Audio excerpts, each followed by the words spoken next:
Ben non, ça se peut pas. Quel manque de respect! Voyons donc!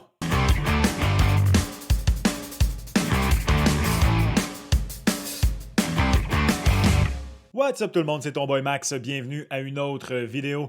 Les experts du LNH.com poursuivent leur classement des joueurs de la Ligue nationale de hockey par position. Ils ont classé les joueurs de centre un peu plus tôt ce mois-ci. J'y ai pas réagi, j'étais en vacances, puis c'était passé date quand je suis revenu. Sachez que Nick Suzuki faisait partie des 20 meilleurs joueurs de centre de la Ligue nationale de hockey. Ils ont également classer les défenseurs. J'ai réagi un peu plus tôt cette semaine à ce classement-ci. Si vous voulez aller voir sur ma chaîne, sur la vidéo qui est apparue au haut de votre écran. Et honnêtement, admettons que vous ne voulez pas aller l'écouter, je trouvais que ça n'avait pas beaucoup de bon sens comme classement. Et là, on arrive à ma position fétiche, les gardiens de but. Très hâte de voir qu'est-ce que ça donne. Pour ceux qui ne savent pas, je suis un ancien gardien de but. J'étais gardien quand j'étais kid. Je suis rendu un vulgaire attaquant et défenseur de Beer League maintenant parce que vous savez, le style papillon, les hanches, les genoux, pas envie d'avoir du trouble quand je suis vieux, mais c'est pas grave. Ça demeure ma passion. Salutations à tous les gardiens. Y a-t-il d'autres gardiens ici? Laissez-moi savoir dans les commentaires. On est weird, c'est pas grave. On s'aime entre nous et on se respecte. J'adore la position de gardien de but. J'adore analyser la position de gardien de but. Je suis un goalie gear nerd. Je suis un goalie nerd, tout ce que vous voulez. Donc, j'ai très hâte de voir qu'est-ce que ça donne, ce classement du LNH.com. J'ai hâte de voir si ça a un peu plus d'allure que celui des défenseurs. Je trouvais que celui des joueurs de centre était somme toute assez respectable. Je veux dire, tout ça est très subjectif, soyons honnêtes. Donc, évidemment, on ne va pas tous être d'accord. D'ailleurs, c'est ça qui est le fun des classements. Il y a plusieurs personnes qui votent, ils font un palmarès de points avec les classements des divers experts du site et font le classement total avec ça. Alors, on regarde ça ensemble. J'ai fait mon top 5, pas le top 10 au grand complet, ni même le top 16. Là, à un moment donné, je ne veux pas que la vidéo s'éternise pendant 45 minutes. Laissez-moi savoir votre top 5 dans les commentaires. Vous voulez réagir à n'importe quel de mes commentaires au classement en tant que tel, n'hésitez pas à le faire. Tout juste avant d'aller là, par contre, s'il te plaît, si jamais ce n'est pas encore fait, considère t'abonner à la chaîne de ton boy, la chaîne qui connaît une croissance phénoménale depuis un mois. Je vous en suis incroyablement reconnaissant. Il faut que ça continue à grandir. C'est maintenant mon emploi principal. Alors, s'il te plaît, fais-moi plaisir et abonne-toi. Sinon, Darth Vader, juste ici, va te faire un force choke. Hey, justement, ça c'est moi. Vous le voyez mal, mais ça c'est moi qui garde les buts. On s'en fout. Abonne-toi, s'il te plaît, laisse un like, un commentaire. On retourne à la vidéo. OK, donc je suis descendu jusqu'au 16e rang sans regarder le classement. Et Charlie Lindgren, l'ancien du Canadien de Montréal, au 16e rang, très mérité pour Charlie Lindgren. Ça c'est un des experts qui dit « Je l'ai 10e sur ma liste. » Wow, lui, il est très haut. Après qu'il ait supplanté Darcy Kemper et été une des grandes raisons pourquoi les Caps se sont qualifiés pour les séries. Je suis bien d'accord avec ça. Est-ce que Charlie Lindgren peut refaire ça cette saison? Honnêtement, je lui souhaite de 1. Méchant bon Jack. Je travaillais à BPM Sport quand il était là avec le Rocket de Laval. Bon, j'étais pas sur le beat du Rocket, mais j'ai déjà eu affaire à lui. Puis Anthony Marcotte pourrait vous en parler, là, à quel point ce gars-là est un bon Jack. Bien mérité. Encore une fois, est-ce qu'il a, dans le jargon, gaulé au-dessus de sa tête en 2023-2024? Est-ce qu'il est capable de maintenir ça pour les Caps? J'ai hâte de voir. Honnêtement, je pense qu'il a été très, très bon l'an passé. Pas sûr qu'il est capable de maintenir le rythme, mais je lui souhaite. 15e rang, Ukko-Pekka Luukkonen. Ukko-Pekka Luukkonen, à partir du mois de janvier, a été légitimement un top 5 gardien de la Ligue. Pour vrai. Est-ce qu'après ça, il peut maintenir le rythme sur une saison complète? Est-ce que moi, ce que j'ai hâte de voir cette année à Buffalo, est-ce qu'il va y avoir une bataille entre lui et Devon Levi? Est-ce que Devon Levi va plutôt passer plus de temps encore dans la Ligue américaine plutôt que dans la Ligue nationale de hockey pour avoir plus de départs? Ça a mal débuté dans la LNH l'an passé pour le Québécois Levi. Quand même très bien fini la saison avec les Sabres et dans la Ligue américaine avec les Americans de Rochester. Il a été très bon. Ce qui est intéressant, c'est que Ukko-Pekka Luukkonen est lui aussi quand même relativement jeune. Et donc, il va peut-être y avoir une bataille pour qui va prendre le poste de numéro 1 chez les Sabres de Buffalo. Peut-être transiger l'autre, peut-être un petit peu à l'image des Bruins de Boston, là, si on peut faire un parallèle boiteux. Mais c'est mérité la 15e place pour Ukko-Pekka Luukkonen, ne serait-ce que pour la façon dont il a terminé la saison 2023-2024. Alexander Georgiev. Quel drôle de cas, celui de Georgiev. Un des gardiens de but qui dispute le plus de matchs dans la Ligue nationale de hockey depuis quoi, 2, 3 ans maintenant? 2 ans.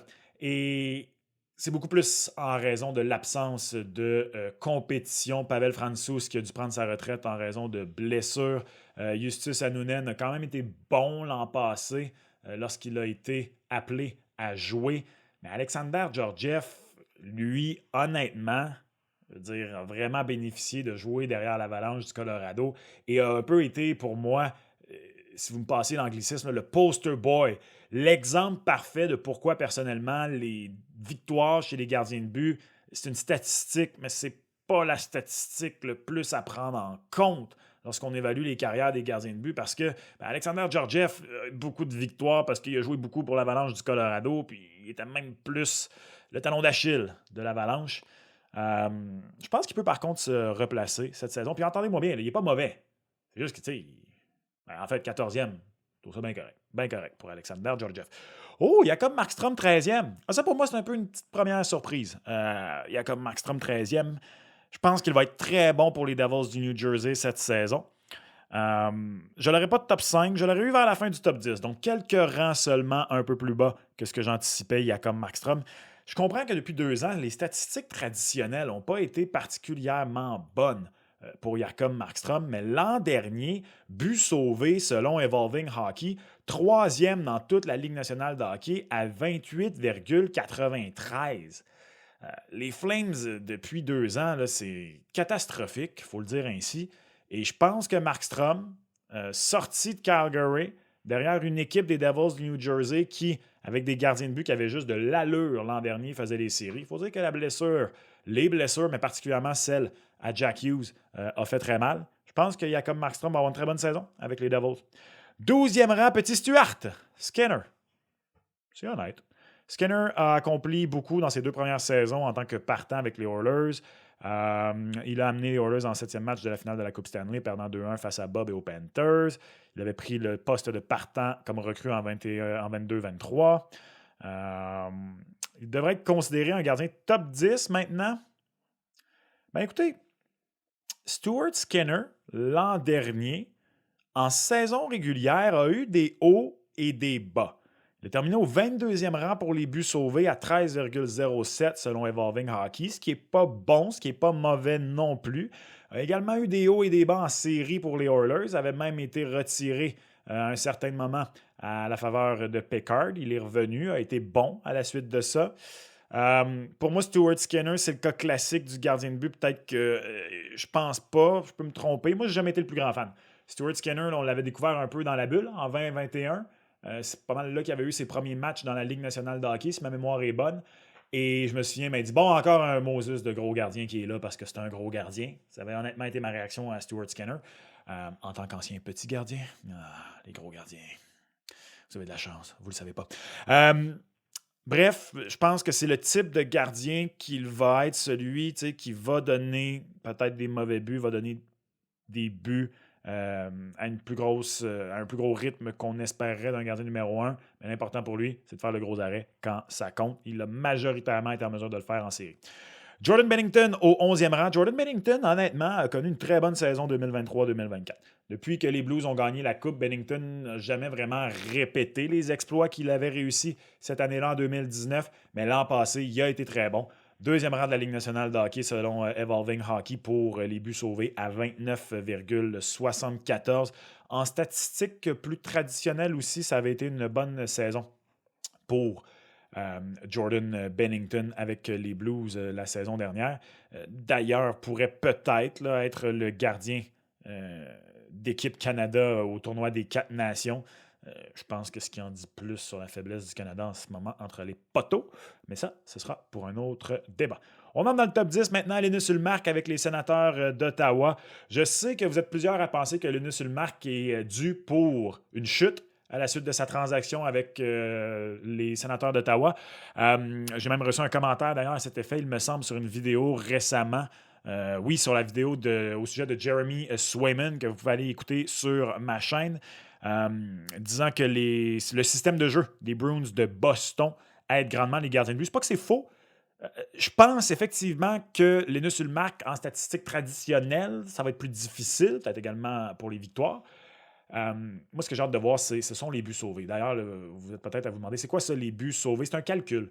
Il y a deux façons. Là. Il y a les buts sauvés. En anglais, il y a le GSAA et le GSAX. Le GSAA, ça, c'est simplement une règle de 3. Autrement dit, là, c'est combien de buts tu sauves par rapport au gardien moyen de la Ligue nationale de hockey en fonction du volume de tir que tu reçois. Le problème avec ce calcul-là, c'est qu'il ne prend pas en considération la qualité des tirs. Donc, exemple, vous et moi, là, on est tous les deux gardiens. On a arrêté 9 tirs sur 10 dans notre match. On a 900 d'efficacité. En théorie, on a eu le même match. Mais toi, tu as fait face à juste des tirs sur réception en désavantage numérique de Connor McDavid à Leon Draisaitl. Puis moi, j'ai fait face à 10 tirs de la ligne bleue, pas voilée de Victor Mété. Pauvre Victor Mété qui vient là, de se prendre une claque d'en face de ma part comme ça. Il n'y a rien de menté. Je m'excuse, Victor Mété. Voyons donc, ça sortait d'où? Bref, vous comprenez ce que je veux dire. En statistique traditionnelle, on a eu le même match. Dans les faits, tu as eu un match beaucoup plus difficile que moi. Tu as dû arrêter 9 sur 10 tentatives de tir sur réception du gros Léon de la part de Connor en désavantage numérique versus moi puis mes 10 tirs de la bleue de Victor Mété à 5 contre 5. Donc, ça ne prend pas en considération ça, le GSAA. Le GSAX est un calcul un petit peu plus poussé qui prend ça en compte. Donc, ton total de buts sauvés sera plus élevé avec le GSAX que le mien, selon l'exemple que je viens de donner. Ce n'est pas un calcul parfait non plus parce que de toute façon, les différents sites ne le recensent pas de la même manière. Donc, c'est tout le temps à prendre avec un grain de sel. C'est un outil plus qu'autre chose. Sachez par contre que sur Evolving Hockey, depuis quelque chose comme une onzaine d'années, là, onzaine, ça se dit-tu ça?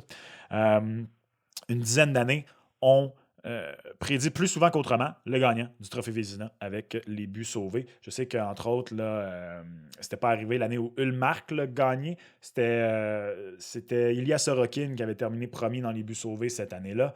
Il y a quelques autres exemples comme ça, là, mais la majorité du temps. Exemple, l'an dernier, Connor Hellebuck a terminé premier. Il a gagné le Vézina. Bref, tout ça pour dire que j'ai hâte de voir dans les buts sauvés Linus Ulmark. Est-ce qu'il va continuer d'être excellent avec Ottawa? C'est ce que je vais surveiller. Mais je pense effectivement qu'en statistique traditionnelle, c'est normal. Il est dû derrière la défense d'Ottawa, moins bonne que celle de Boston pour de moins bonnes statistiques. Je peux me tromper, par contre. Je ne pense pas que ça va être aussi drastique que plusieurs le pensent. Je crois beaucoup en Linus Ulmark. Ilya Sorokin au 9e rang. Ouh! Quel cas intéressant. Il y a un an, Sorokin était évidemment un choix facile top 5. Il n'y avait pas de débat, c'est vrai. Il est un des meilleurs gardiens de but de la LNH, c'est vrai. Il est probablement encore un des meilleurs, oui. Mais il va devoir retrouver la confiance de Patrick Roy. Ouais. Perdu son titre de numéro 1 à la fin de l'année, Sorokin. Moi, pour vrai, Sorokin, Shesterkin, pour moi, dans ma tête, ça allait vraiment être deux gars de Vézina pendant quelques années. J'ai vraiment été surpris par la mauvaise saison de Sorokin. Je pense pas que j'aurais été prêt à le reculer aussi bas que le 9e rang, par contre. Je trouve ça très bas pour Ilya Sorokin. J'ai encore beaucoup confiance en lui. Je crois qu'il va rebondir cette saison, retrouver son mojo. Il y a vraiment... C'est drôle, hein, parce que je trouve qu'il manque un peu de vrai cheval de travail dans la Ligue nationale de hockey en ce moment. T'sais. On n'est plus à une époque, à l'heure actuelle, de gardien de but numéro 1 dominant, mais ceux qui le sont, ils sont quand même quelques-uns, 7, 8, là, à vraiment l'être. Je pense que Sorokin va être vraiment de retour dans le tableau cette année. On poursuit maintenant 8e rang. Oh, Jake Laloute, 8e! Non, c'est trop bas! En même temps, je dis ça, je l'ai mis 6e. Bon, voilà, je vous le dis, j'ai mis Jake Laloute 6e. Je pense que cette année, une nomination au Vézina pour Jake Oettinger, c'est le minimum. C'est vraiment le minimum pour Jake Oettinger d'être nominé au Vézina cette année. Il est capable de le faire. Il a prouvé beaucoup de choses, à mon avis. C'est un gars qui est capable d'être bon en séries éliminatoires. Il l'a déjà prouvé. C'est un gars qui est, selon moi, derrière une des meilleures équipes de la Ligue nationale de hockey. J'ai beaucoup d'attentes envers Jake Oettinger cette saison. Je pense qu'il peut cimenter sa place dans le top 5 et peut-être même le top 3 cette saison. À lui de le prouver. 8e, c'est un petit peu bas, pour être honnête. Oh, 7e, Saros. Non. Quel manque de respect au Short King. Jussi Saros. 7e. Bon, encore une fois, je l'ai 5e. C'est 2 rangs plus haut. C'est pas tant que ça, soyons bien honnêtes. Moi, j'adore Jussi Saros. Jussi Saros, D'abord, je l'adore parce qu'il est en dessous de 6 pieds. Il est le seul gardien régulier de la Ligue nationale d'en dessous de 6 pieds. Et pour moi, qui a grandi comme un petit gardien de but. Bon, aujourd'hui, je suis grand, grandi sur le tard, que voulez-vous. Bref, moi, ça m'a toujours fâché qu'on donne priorité aux gros gardiens de but, coûte que coûte. Shout-out à Nathan Darvaux, ancien des Tigres de Victoriaville. J'espère que ce gars-là fait son chemin et se retrouve dans la Ligue nationale un jour à 5 et 8. Continue de tout brûler, Nathan Darvaux. Bref, Youssé Saros n'a pas le choix d'être techniquement un des meilleurs gardiens de but en raison de sa petite stature. Il joue énormément de matchs. Souvent, on va dire des petits gardiens que c'est peut-être là le problème. Ils ne sont pas capables de disputer la même quantité de matchs. Pas un facteur pour Youssé Saros. Ça fait plusieurs saisons maintenant qu'il est le gardien de but numéro 1 à Nashville. Il a prouvé qu'il est capable de le faire année après année. Et la saison 2023-2024 a mal commencé pour Youssé Saros. Si bien qu'au total, ça n'a pas été une année particulièrement impressionnante pour lui, ni en statistiques traditionnelles, ni en statistiques avancées. 32e rang de la Ligue à 7,51 buts sauvés. Je crois qu'il rebondit cette saison. Moi, ne serait-ce que pour l'historique, Youssé Saros aurait mérité sa place dans le top 5. Je comprends que pour plusieurs, il faut peut-être qu'il regagne sa place. D'ailleurs, il vient de signer un beau nouveau long contrat avec les Prédateurs de Nashville. 6e rang, on a monté un peu trop haut. Thatcher Demko. Ben ça, c'est intéressant. J'ai un petit peu écarté Thatcher Demko parce que là, on ne sait vraiment pas ce qui se passe avec sa blessure. Il a très bien rebondi la saison dernière, Thatcher Demko. Mais là, il se passe quoi avec lui? Il se passe quoi avec lui côté santé? Il faut dire aussi, justement, j'ai utilisé le terme rebondir parce que ça n'avait pas été nécessairement si beau que ça du côté de Thatcher Demko. Je trouve qu'il a de la difficulté à enchaîner les saisons. Thatcher Demko. Honnêtement, sa blessure au genou, c'est la seule chose qui m'inquiète. Sinon, aucun doute pour moi qu'il aurait même été top 5. Thatcher Demko, je ne l'ai pas dans mon top 5 en raison de la blessure strictement. Et il faut dire que c'est ça. Moi, personnellement, c'est comme ça que je vois ces classements-là. Lorsqu'on fait un top des meilleurs joueurs actuellement, ben voilà, c'est ça. C'est un top à l'heure actuelle. Et à l'heure actuelle, en raison de la blessure, moi, s'il n'est pas dans les 5 gardiens que je choisirais en premier. Nous y voici dans le top 5. Donc, je vous l'ai dit, moi, j'ai Youssé Saros au 5e rang.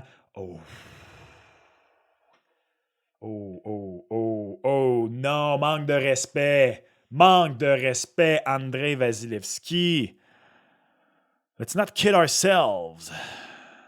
Ne nous niaisons pas nous-mêmes. Pas trop comment traduire ça vraiment au sens propre en français. Si ce sondage avait été fait il y a exactement 2 ans, après que le Lightning ait participé à leur 3e finale de la Coupe Stanley de suite, Vasilevskiy serait certainement encore premier, peut-être même unanime. Après la blessure au dos en septembre dernier qui lui a fait rater les 2 premiers mois de la saison, il a eu une saison en dessous des attentes selon ses propres standards. 52 matchs, 2,9 la moyenne de buts alloués, 900 le taux d'efficacité. Je comprends. Ouais, je comprends pourquoi on a baissé Andrei Vasilevskiy au 5e rang. Je pense. Moi, je vais être honnête avec vous, là.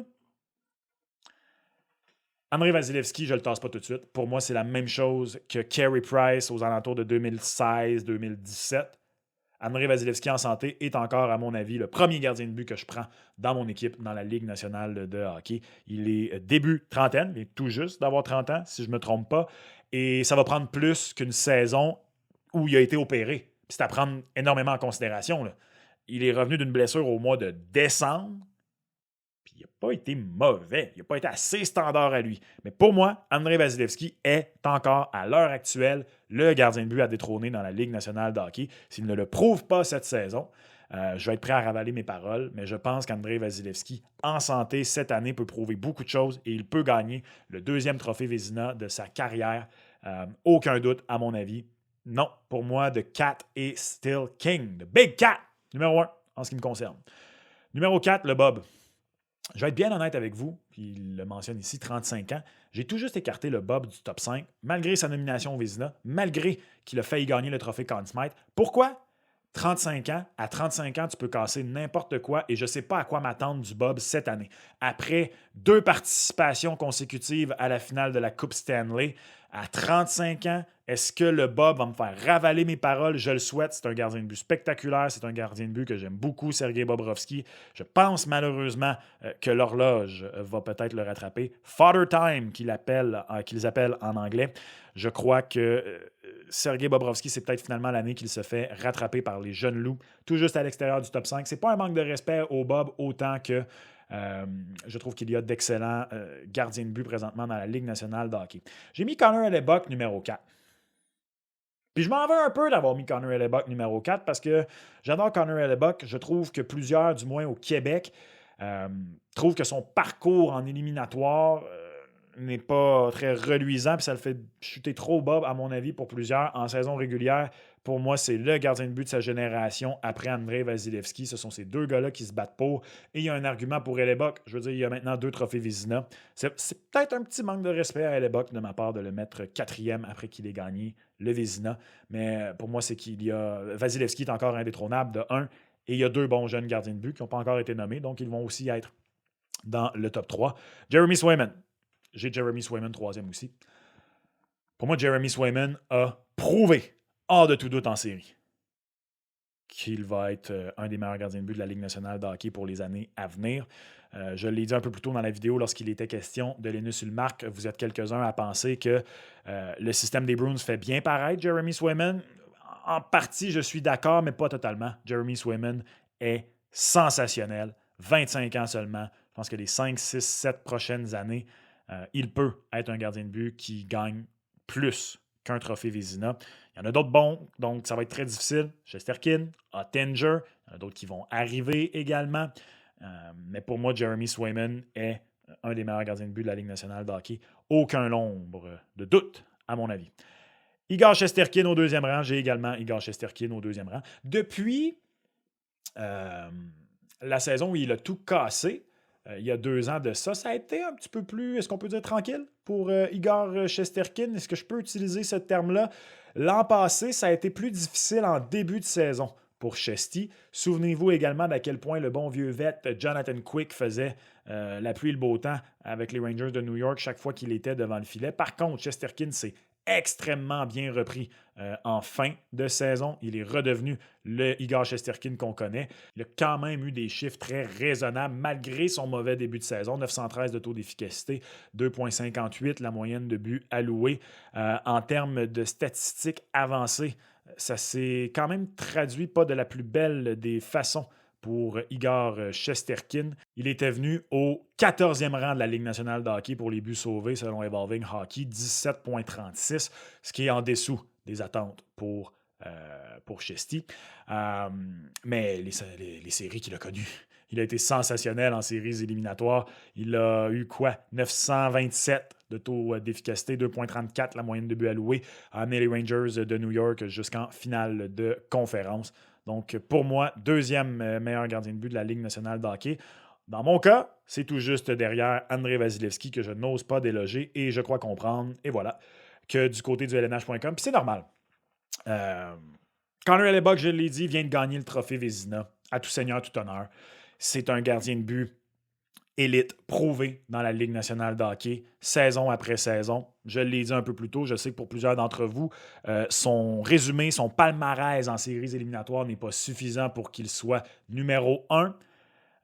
Moi, c'est pas ça, honnêtement. J'ai toujours trouvé Connor Hellebuyck excellent. Je crois qu'il a été un petit peu battu par d'autres gardiens. Oui, en fait, c'est quoi, je me reprends. Il y a un peu du fait que Shesterkin et Swayman m'ont plus démontré en série. C'est pour ça que je les mets devant Connor Hellebuyck. Mais ce que je veux dire par là, c'est que je ne suis pas prêt à le descendre si bas que ça dans ma hiérarchie. Somme toute, c'est un classement très intéressant, je trouve, du LNH.com. Je le trouve mieux que celui des défenseurs, définitivement.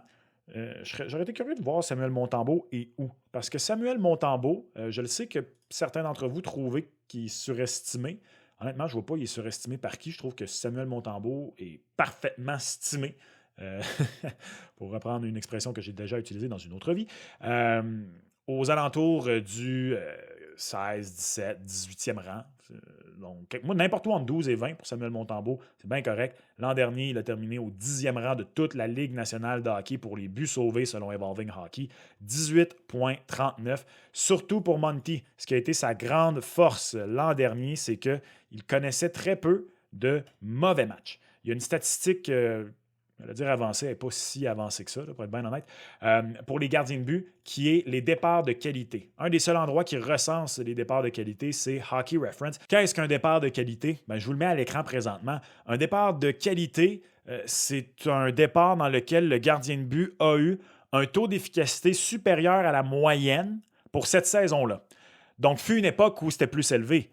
Dans les années 2000, où il ne se marquait pas beaucoup de buts, le taux d'efficacité moyen de la Ligue nationale de hockey était plus élevé qu'en ce moment. Donc, on prend en considération là, où la Ligue est cette année-là.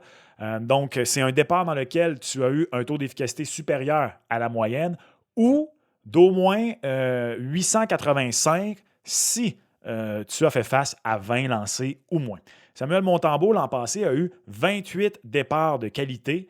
C'est 70% de départs de qualité. Et là, je sais que ça peut être difficile de mettre ça en perspective. Bien, je vais vous le mettre en perspective de façon très simple pour vous donner une idée. Carey Price, l'année où il a tout raflé, l'année où il a gagné le trophée Hart, le trophée Vézina et le trophée Jennings, le trophée Ted Lindsay aussi. Bref, il avait vraiment tout gagné, les honneurs individuels cette année-là, Carey. Ben, en 2014-2015, Carey avait obtenu 59,1% de départ de qualité. Donc, je ne suis pas en train de dire que Monty a connu une meilleure saison que Carey Price en 2015. Comprenez-moi bien. Pas du tout. C'est juste pour vous dire que ça a été une des bonnes qualités de Montembeault l'an dernier. Non, il n'est pas un gardien de but, ou très rarement un gardien de but qui te vole un match. Même qu'il obtient très peu de jeux blancs. Il y en a que c'est ça qui lui reproche, que j'ai vu des fois dans les commentaires. C'est très rare qu'il est sensationnel, mais l'an passé, il a été l'exemple parfait du never too high, never too low. Et ça, ben, c'est quelque chose de très intéressant pour un gardien de but. Est-ce qu'il est capable de répéter ça cette année? J'ai très hâte de voir. Donc, j'aurais été curieux de voir dans ce classement-là. Es-tu 17, 18? Es-tu plus loin? Laissez-moi savoir où vous auriez classé Samuel Montembeault dans ce classement-là. Moi, je l'aurais eu dans les alentours là, de Charlie Lindgren. Avec l'année que Lindgren a connue, je trouve ça respectable qu'il soit devant Monty, mais je ne l'aurais pas eu très loin derrière. 17e, ça aurait pu être le classement pour moi de Samuel Montembeault.